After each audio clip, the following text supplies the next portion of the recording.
हैदराबाद की मछली का जायका अलग होता है, इस वजह से मशहूर है, मसालों की वजह से। हम लोगों को तकरीबन 50 साल हो गए, 40 से 50 साल।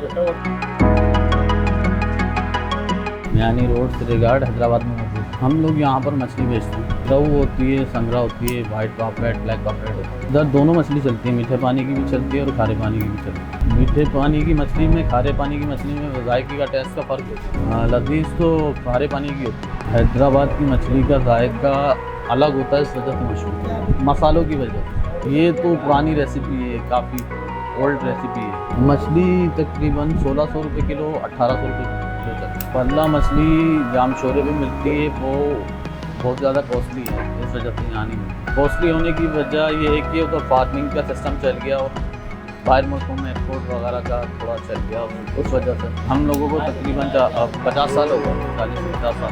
Second generation. उनको यही पैगाम देना चाहेंगे कि आप लोग आएँ, ट्राई करें, आपको मज़ा आएगा।